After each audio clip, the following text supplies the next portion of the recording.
கழுகு சிக்கு கோலம் பார்க்கலாம். எங்கள் பாட்டி நான் குட்டி பிள்ளையா இருக்கும்போது எனக்கு சொல்லிக் கொடுத்தது. 3 புள்ளி இடைப்புள்ளி 2ல் நிறுத்திக்கணும். இப்போது ஃபஸ்ட் ரோவில் கீழ்ப்புள்ளியிலிருந்து 2வது ரோவில் மேல் புள்ளி வரைக்கும் லைட்டாக வளைச்சிட்டு நடுவில் உள்ள புள்ளி வரைக்கும் எடுத்துகிட்டு வாங்க. அப்படியே வளைச்சி திரும்பவும் 2வது ரோவில் உள்ள புள்ளியில் வளைச்சி அப்படியே 2 புள்ளிக்கு இடையில எடுத்துகிட்டு போயிட்டு மேலே மூக்கு மாதிரி டிசைன் நீங்களாக க்ரியேட் பண்ணிக்கணும். நம்மளாக தான் க்ரியேட் பண்ணிக்கணும். அந்த மாதிரி க்ரியேட் பண்ணிவிட்டு 2வது ரோவில் இடையில 2 புள்ளிக்கும் இடையில நடுப்புள்ளியில் வளைச்சிட்டு திரும்பவும் 2வது ரோவில் எடுத்துகிட்டு வந்து கீழே வரைக்கும் கொண்டு வந்து ஸ்டாப் பண்ணி வச்சுங்க.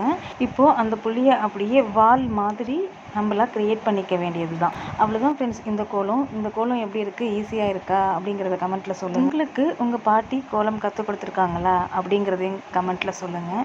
எங்கள் பாட்டி இப்போ என் கூட இல்லை, ஆனால் அவங்க சொல்லி கொடுத்ததெல்லாம் இன்னமும் நான் செயல்படுத்திட்டு தான் வரேன்.